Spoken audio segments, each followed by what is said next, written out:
Hi, it's Peter Wright in Ontario, Canada, with episode number 20 of the Yakking podcast. And this is where we talk about life, business, and more. And we bring you tips and ideas for a changing world. We don't have Kathleen with us today. She had an urgent family matter to attend to. It's all good, nothing to worry about, but she gives her apologies.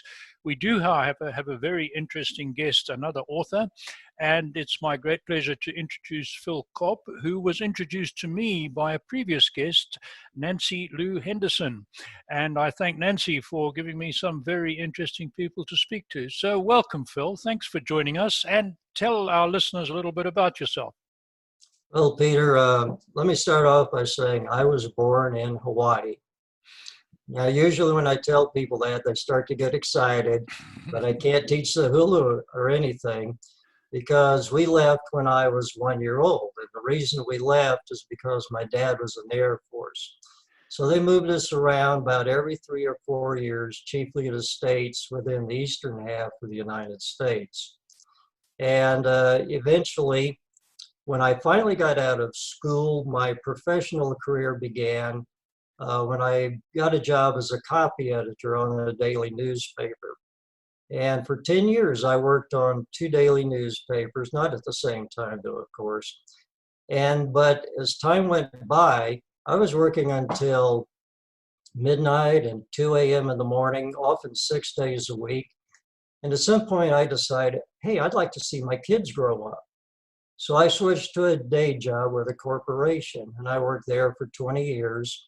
And at some point, for various reasons, I and 2 colleagues, we decided to form our own little company. We communicated benefits for a variety of clients.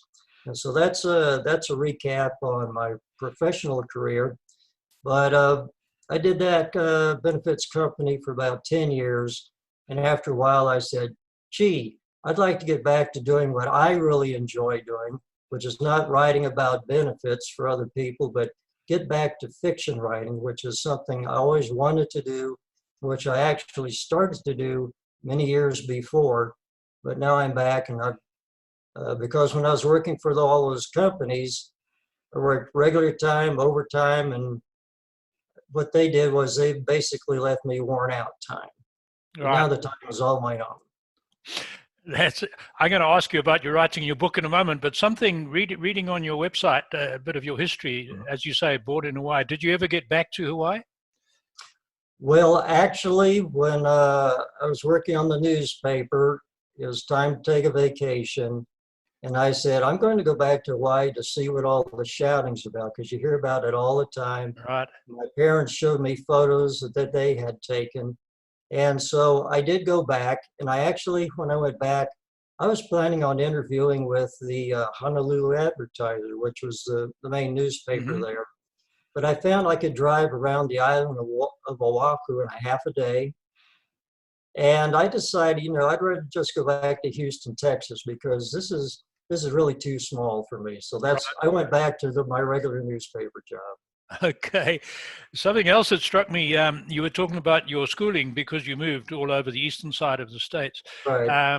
So you did your schooling spread over 4 states. How did you find that? Well, I didn't have a problem with moving. I guess being an Air Force kid, you just get used to it. Sure. So you learn to make new friends. But you mentioned those 4 states. The memories I have was when I was in elementary school in Alabama. The first day in the 3rd grade, all the kids were barefooted, or most of them. Yeah. So my mom said, well, if they are, you can be barefooted too. So I went to school barefooted for the 3rd grade, playing kickball and softball and walking home picking blueberries. And I just loved it. Oh, yeah. And then later on, we went to Virginia. What I do remember about that is that I had a really good friend there, but he would throw dog poop at me. It wasn't fresh poop, fortunately. It was dried dog poop. But I couldn't throw it back at him because it was winter, it was winter and he had gloves on and I didn't. But it was a good practice for dodgeball, I will say that. Oh, yeah, some good memories there, certainly. So I've been reading your website's interesting. The sort of byline, the tagline is "Follies, Fun Follies, and Loss of Innocence in Novel Land." And I was reading some of your stories, and Yes, so you existed for a whole year while you were writing your novel without working. How did you that's right. survive? How did you survive? Well, I had a grub stake of $1,800 to last me for that year. And I basically did not want to get a real job because I wanted to be a writer for my entire life. The trick to that is simply to get a really old apartment in a really old building. And the first old apartment I had was in a building that was so old that it had a Murphy bed. Yep. And for those people who don't know what a Murphy bed is, it stands up on its end inside a closet. You open the closet doors, you pull the frame down, it takes up half of your living room. It also had an air conditioner, but the air conditioner was so weak, I had to put a chair 1 foot in front of it, and then it would spit water on me through the vents. So after a while, I said, I got to get something better than this. So I found an old home that had been sectioned off into 4 apartments. I had one of them. Still no air conditioning, but it had a ceiling fan, and that's before ceiling fans were cool, Yep. figuratively speaking. And I stretched my money. I didn't do like a lot of young guys. I didn't buy a TV. I didn't buy a stereo system. I didn't go to restaurants that cost any more than fast food restaurants. When I shopped at the grocery store, I made sure I'd have good nutrition, like a lot of bananas and spam to eat. And again, reading one of your posts on your site there, you spent, because of the weak air conditioner, I guess, and not wanting to wear your good clothes, you spent most of that time writing in your underwear, correct? Absolutely. This Yeah. was my the dream goal for my life, to be a fiction writer in my underwear, and that would sustain me for the rest of my life. Right. Ah, good stuff. I'm lucky, like you. I guess like you are now. I work from home. I've been working from home for 10 years. So, and coming from Africa, my traditional clothing when I was farming was a pair of shorts and a shirt in Africa. So, I can get away with shorts here. I've got a sweater on today because we're up to about we're into the 60s Fahrenheit.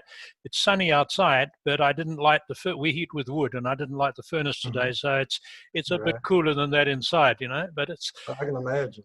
it's only the third day that I haven't lit the furnace for a whole 24 hours since September last year. We've had not a very cold winter, but a long one. It just went on and on and on. Well, So, I do know years ago I took a vacation up to Canada, to Calgary, and okay. this was in the middle of the summer, but we still had to make a decision whether we wanted to lug around a jacket just in case we needed it in the middle of the summer. And sometimes we did. Oh yes, oh yes. Sometimes you definitely would. So let's talk about your writing. I really enjoy your writing. You've got a style. The word sardonic comes to mind. That's perhaps not accurate enough. I like your sort of dry humor. It's reminds me of many British writers, or a British style of writing. Sort of. No, I'm being I'll take it as a compliment. I'm being complimentary because it's provocative, entertaining, and I just like it because it's different to a lot of the stuff that we read. So, have you been developing that style over a lifetime of writing? Well, I guess you could say so. Like when I was working for the corporations and producing publications to explain benefits to employees, I would sneak in stuff for the purpose of humor. Mm-hmm. For example, I recall that they made some changes in the medical plan, and the employees were griping about it because they weren't the best changes that they would have wanted. Yeah. And so I said, well, let's remind them of what this medical plan has done for them. And so I had a list of what the medical plan had paid for over the past year. And, it paid for 50 hernia operations, and it paid for this many operations. And I snuck in, it paid for 101 Dalmatians. Yeah. So that's good. it got to where people were reading my material, looking for the funny stuff that was snuck in there. Right. Yeah. Mhm. That's the feeling. That's what I wanted to do. And the more of your posts I read, I thought, well, what's he going to put into this one? That I've got to Right, actually right. look for, and Yes. it won't hit me on top of the head. So that's really good. So you said that you worked in the corporate world again for about I think quite a long time, 20 years, and then you decided to start your own little communications firm. So Right. what was the trigger there? Was to get away from working the long hours and spending more time with your kids, so you could spend more time with the family. Is that right? Well, actually, spending more time with the family is why I left the newspaper world. Right. Then I got a day job in the corporate world. But Okay. why I left the corporate world and started my own company is because one day I went into work on my corporate job, turned on the computer, and there was an alarming announcement that said, "We are going to merge with our worst competitor." And I thought, oh my God. And it's kind of like merging with the evil empire, if you get Yep. my drift. Yeah. Yeah.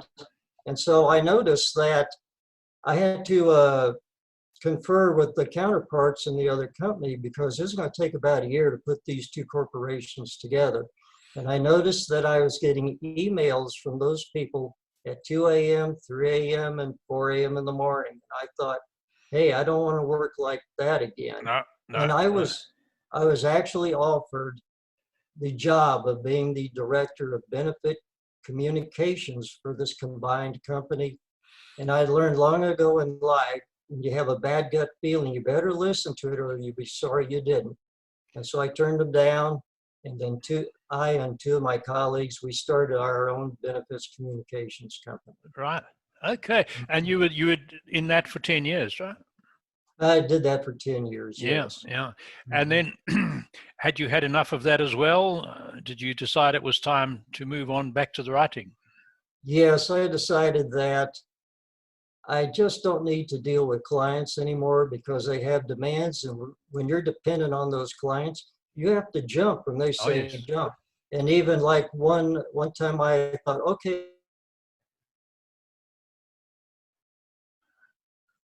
My internet is giving trouble. I'll be back in a moment, I guess. My internet's a little intermittent, Phil, but it'll come okay, back. There we are. We're okay, back. We're back. So it does okay, this at times. Yeah. okay. Okay. So what's your life like now? You spend most of the day writing? Well, I spend like the morning writing. Mm-hmm. And when you become a writer, you like to get tips from other writers, especially those who are successful. And basically, I don't try to write all day long. I write in the morning that's when I do my best writing, when I'm fresh. Mm-hmm. And then in the afternoon, I spend that trying to do marketing to get my name out in advance of when my book will come out, so that people will hopefully will be looking forward to seeing it. Well, I'm looking forward to it because just a bit of I've read of your writing on your posts on your website. I'm really looking forward to the book. And I went and checked up today, and your editing you put there is 34% done. Yes, well, I need to correct that. It's probably more like about 46% now. Oh, that's good. So have you got a date for getting it published? No, I don't. I'm estimating 3 months to 6 months from now, because in addition to writing the novel, as part of the marketing of myself, I'm also writing a newsletter, Mm-hmm. and I see that. I'm also writing a novella, which is for those who don't know, it's like a short novel, a very long short story, so to speak. And that's going to be a giveaway for free. And so people can get used to my writing style and say, hey, I kind of like that. So that it's an inducement to look forward to the book coming out. So I'm kind of doing 3 or 4 things at the same time. Same time. Oh, that's a good strategy. And then I know we spoke about Nancy, and again I thank Nancy for putting me on to you. Uh, Have you? Do you know Chuck as well? Chuck Bartok? Are you in the group of writers that talk to Chuck?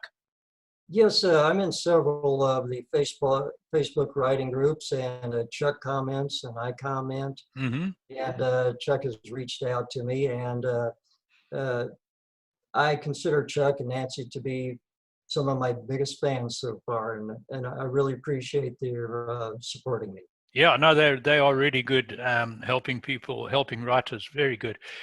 So, how are you going to publish? Have you decided yet? Will you be self-publishing, traditional publisher, something in between? Well, what I started out to do was to go traditional publishing because I saw that. Yeah. that's all I'd ever heard about. And you have these romantic visions of what that's going to be like. They're going to fly you around the United States and get you expensive hotel rooms and get you on all the TV talk shows.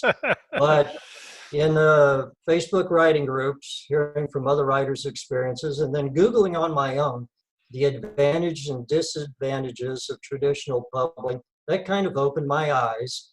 And then I started investigating independent publishing, what they call indie publishing. Mm-hmm. And I became somewhat interested in that, and that's the route I've decided to go. Good. Yeah, I have one book, which it's a nonfiction based on my life in Africa, and I was at a crossroads, and I needed it because I was doing quite a lot of public speaking at the time, so I wanted the book to sell at the back of the room, and I went the self-publishing route, and it was actually a lot more simple than I thought it was going to be. So it was an interesting exercise. What I'll do with the next one, which is not anywhere near as far forward as yours, I don't know, but we'll see. we'll see. Another thing I picked up on your website was learning French, running a marathon, and playing guitar. And I have to ask you, is this because I've done all three of those too? I wondered if this is a writer thing. Well, I thought it was just me, but since there's two of us, it must be a writer thing. And a few more, yeah. Yeah, so what's your favorite marathon? Well, I started running when I was in college. I kept that up all my life. But I always wanted to run a marathon, but I told myself, there's no way you can do that. The one thing I've learned in life is you tell yourself you cannot do something, by golly, you're right, you can't do it. Until one day when I was in my 50s, I told myself, doggone it, I'm going to do it. So I got myself a training book for first-time marathoners. I entered the Wichita, Kansas Marathon. I finished it in about 5 hours and 45 minutes. Good one. And I did not come in last. That was the first and last time I got the experience. I'm glad I had it. Now I just do casual running. Right, very good. That's great. And the French is. What was the motivation for learning French? Well, there are a couple of motivations. One is I spent a combined 5 years studying French in high school and college.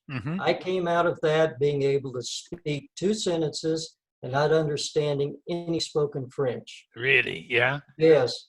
And so I was pretty well disgusted by the whole thing. So I decided I'm going to teach myself Spanish. So I actually started teaching myself Spanish. This was quite some time ago. But now I know Spanish fairly well. I can get along well in Spanish. But I decided I'm going to take up French again, and I'm going to teach myself the way I did Spanish. And another reason, too, is that if you get to be a certain age, you just like you want to run to keep your body physically fit, I want to keep my mind fit. Yeah. Because, you got ramen noodles up here, and you got to keep them hot and cooking rather than cold and soggy. So that's absolutely the reason I'm studying the French. The French, right. Interesting. Right. Yeah, like you, I did 3 years of French at school and then didn't touch it for some years. And then in my late 30s, I was living in Africa. I started traveling to Francophone Africa on business. I thought, I remember a little bit of French, so I did 2 years of lessons with a small college, and I got up to university entrance level. And then I got stuck in Rwanda before the civil war there in an area where no one spoke English at all, and it was under quarantine. And my French improved dramatically. And I imagine. And then I came to Canada and I thought, well, I'll be able to speak French. But where I live, very few French speakers. I speak a little bit, but not much. No. Right. What about the guitar? Has that been a lifelong hobby? I have been consistently inconsistent playing the guitar. I can play House of the Rising Sun fairly well. I'm not going to demonstrate it, because, but I say my guitar playing, it's like picking at a scab, really. That's what it's like. I was the opposite. My late father, played clarinet he was in the British Army in India before the Second World War, and he was in the band and he played clarinet, and apparently he was quite good. I never heard him play the clarinet. And he was one of those guys who years later sat at a piano and started playing Yesterday, the Beatles' Yesterday. And I said, how can you play that? He said, oh, I've heard it on the radio when you've been listening to it. I said, but you've got no music in front of you. He said, no, I just remember the tune. And he could play virtually anything reasonably well. So I was amazed. So when I was 10 at school, they started us singing and music, and my teacher said, you're absolutely useless. You'll never be able to sing or play an instrument. They weren't that kind in those days. So I went most of my life believing I couldn't do it until I needed a goal, like you with the running. I needed a goal in my 60s, and I went out and bought a guitar. And but like you, I have probably not as good as you, a very limited repertoire, but I can read music and I can play some recognizable tunes. House of the Rising Sun, I can't manage yet. But it's in one of my books. Do you do that finger style or with a pick? I do that finger style. Finger That's style. what I like. Yes. Yeah. I can do a little bit finger style. That's interesting. Must be a writer thing.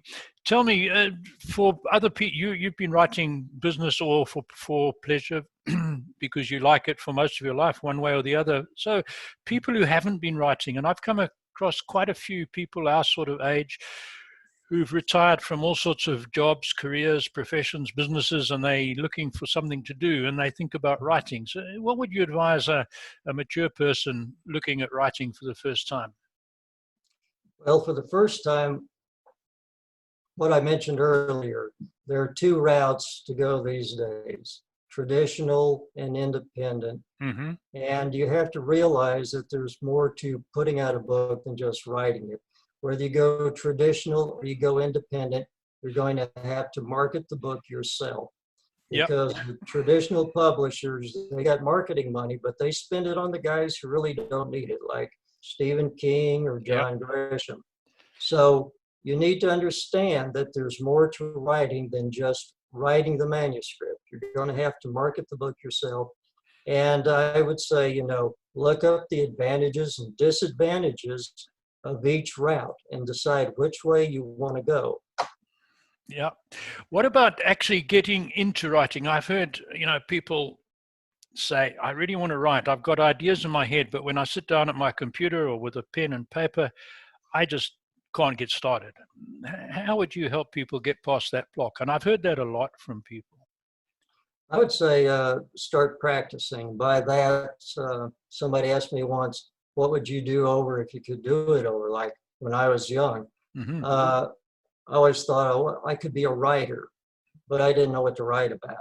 And so what you could do is just pick a topic and write on that topic, and then make up a little short story based on that real topic. Yeah. And then practice writing it in different styles. Practice writing it in a funny style. Practice writing it in a very serious style. Practice stream of consciousness. Practice writing in a very romantic, florid style. Practice writing it in a very clipped style, such as maybe Ernest Hemingway may have written that story. The idea is just like lifting weights to get stronger. You're practicing a means of writing, and you may come to find a style that fits you. And then by that time, you may have decided, I want to write romance, or I want to write horror. And what you can also do is get somebody's book, a fiction writer's book that you actually enjoy, and read that book. So read 30 pages, and then think about what they wrote and how they did it, and study in there, say, oh, here's what he did at this point to keep me interested, or here's where he did this to scare me and how he did it. So you don't just have to sit down and start saying, I got to write a book right now. You can practice writing. Sure. To have a good idea, to have a good story idea. Yeah. And I guess if you read a wide read about a lot of different writers, or read the work of a lot of writers in different styles, that would help. I'll give you an example that as a younger guy, I'd never read G.K. Chesterton's Father Brown stories, British detective, priest who was a detective. And a friend of mine recently gave me an old copy. He said, you might enjoy this. So I read it over several evenings, my last thing at night before, and I really enjoyed it. It's an antiquated, written in the 50s, I think, or even before. Right. Antiquated style, but I thought, wow, this is something you don't see nowadays, and I really enjoyed the way it was written. So yeah, it all helps. We are sort of getting towards the end of our time, Phil. Now, people who want to follow you, tell me your website. Where can they go to follow you on your website? www.philcobbauthor.com. philcobbauthor.com. I will get that correct, and I'll put that on a caption for our viewers underneath the video, so they can see that. Do you have an author's page on Facebook, for instance? Yes, I do. That is Phil Cobb Author. Phil Cobb Author on Facebook. Okay, I will put that on there. And you have a newsletter, of course. So tell me a little bit about your newsletter. Okay, my newsletter. You were asking when my book's going to be coming out.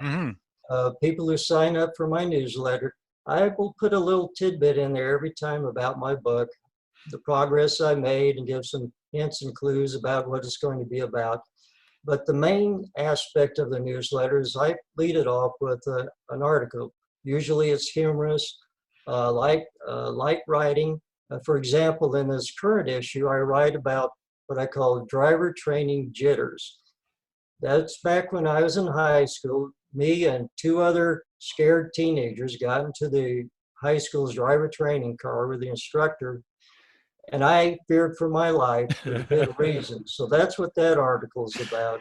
Prior issues, I wrote about the girl in the chicken pen, how she got chased into the chicken pen, what happened to her after she got in there. That's also, in another issue, I wrote about my turkey trouble, in which we moved into a brand new house. We're trying to cook a turkey for the first time. I thought our house was going to burn down. Oh dear. I'm going to sign up for your newsletter, because those all sound really interesting. I'm going to do that. So Phil, thanks again. Thank you very much for coming on our show. And